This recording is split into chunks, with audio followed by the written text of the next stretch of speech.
Hello friends, even institute of computer education में आपका स्वागत है। पिछले काफ़ी सारे सेक्शंस में हमने जीएसटी की काफ़ी सारी जानकारी ली जो उसके बेसिक्स इम्प्लीमेंटेशन के बारे में संबंधित थी। इस सेशन में हम जानकारी लेंगे जीएसटी का इनपुट टैक्स क्रेडिट किस प्रकार से प्राप्त किया जा सकता है। यहाँ पे ये हमारा 8th पॉइंट है और इस सेशन में हम इनपुट टैक्स क्रेडिट के बारे में जानकारी प्राप्त करेंगे।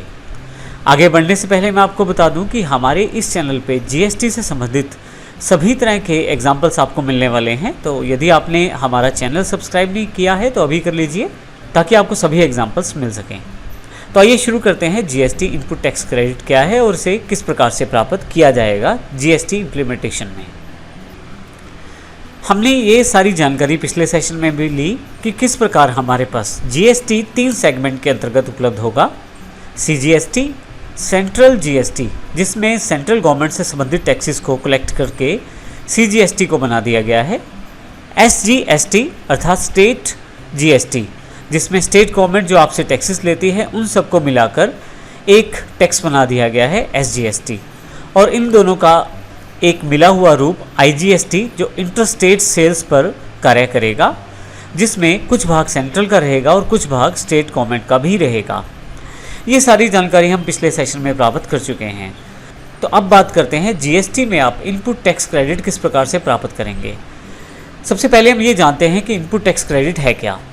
जब आप परचेज़ करते हैं किसी चीज़ की तो आप ऑलरेडी जीएसटी को पे करेंगे उस परचेज़ के अंतर्गत, और उसी चीज़ को अगर आप आगे सेल करेंगे तो आप जीएसटी को प्राप्त भी करेंगे।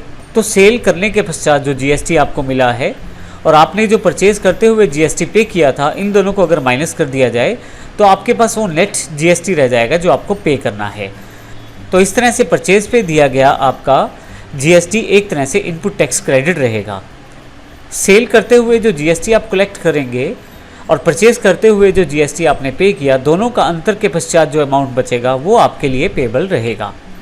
यहाँ हम इसको प्रैक्टिकल एग्जाम्पल में अगले सेशन में भी देखेंगे, लेकिन यहाँ के लिए हम ये जानकारी प्राप्त कर लें कि यदि आप मैन्युफैक्चरर हैं, ट्रेडर हैं, सर्विस प्रोवाइडर हैं, गुड्स या सर्विसेज में किसी तरह से भी आप कार्य करते हैं, डीलिंग करते हैं, तो यदि आप एक ही स्टेट के अंतर्गत सामान बेचते या खरीदते हैं with in state, same state में, तो आपके पास पहले सीजीएसटी लगेगा और फिर एसजीएसटी लगेगा।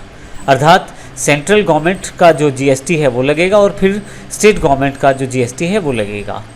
परंतु यदि आप इंटर स्टेट सेल करते हैं, अर्थात दूसरी स्टेट में आप सेल्स या परचेज करते हैं, तो उस केस में आप पे सबसे पहले सीजीएसटी लगेगा जो कि सेंट्रल जीएसटी है।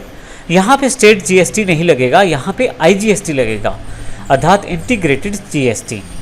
यदि आप इनपुट टैक्स क्रेडिट प्राप्त करना चाहते हैं, अर्थात जो आपने परचेज पे ऑलरेडी टैक्स दे दिया है जीएसटी के रूप में, उसकी अगर आप भरपाई करना चाहते हैं तो उसके लिए आप इस रूल को फॉलो करेंगे जो रूल नीचे की तरफ दिया गया है। रूल को समझने से पहले मैं आपको बता दूं कि जो परचेज पे आप टैक्स पे करते हैं जीएसटी के रूप में, वो सीजीएसटी और एसजीएसटी के रूप में या आईजीएसटी के रूप में हो सकता है। इसी परचेज पे दिए गए टैक्स की रिकवरी को हम इनपुट टैक्स क्रेडिट कह सकते हैं।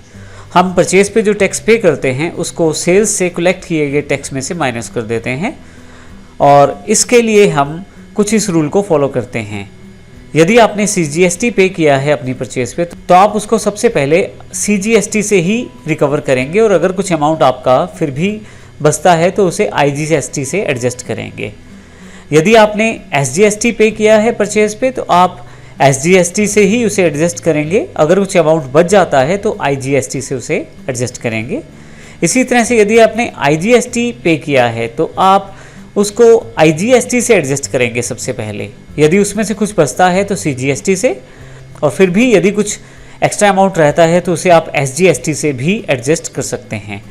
यहाँ पूरे चार्ट में ध्यान दीजिएगा कि हम किसी भी तरह से सीजीएसटी को एसजीएसटी या एसजीएसटी को सीजीएसटी से एडजस्ट नहीं कर सकते। अर्थात सेंट्रल गवर्नमेंट का जो टैक्स है उसे स्टेट गवर्नमेंट के टैक्स के साथ एडजस्ट नहीं कर सकते, और ना ही स्टेट गवर्नमेंट के टैक्स को सेंट्रल गवर्नमेंट के टैक्स के साथ एडजस्ट कर सकते हैं। तो इस प्रकार हम इनपुट टैक्स क्रेडिट प्राप्त कर सकते हैं। नेक्स्ट सेशन में जो एग्जाम्पल करेंगे उससे ये पूरा सिनेरियो आपको क्लियर हो जाएगा कि किस प्रकार से हम इनपुट टैक्स क्रेडिट प्राप्त करेंगे, क्योंकि वो पूरा का पूरा एक एग्जाम्पल दिया गया है प्रैक्टिकल रूप में किस प्रकार से आप सेल्स करेंगे, किस प्रकार से परचेस करेंगे, जिसको हम नेक्स्ट सेक्शन में जानेंगे। लेकिन आगे बढ़ने से पहले मैं बता दूं कि यदि आपने हमारे चैनल को सब्सक्राइब नहीं किया है तो अवश्य कर लें, क्योंकि हम यहाँ इसी चैनल पे जीएसटी से रिलेटेड बहुत सारे क्वेश्चंस के आंसर देने वाले हैं, ताकि आपको समय समय पर इन सभी वीडियोस की जानकारी मिलती रहे। तो इसके लिए आप सब्सक्राइब अवश्य करें। धन्यवाद।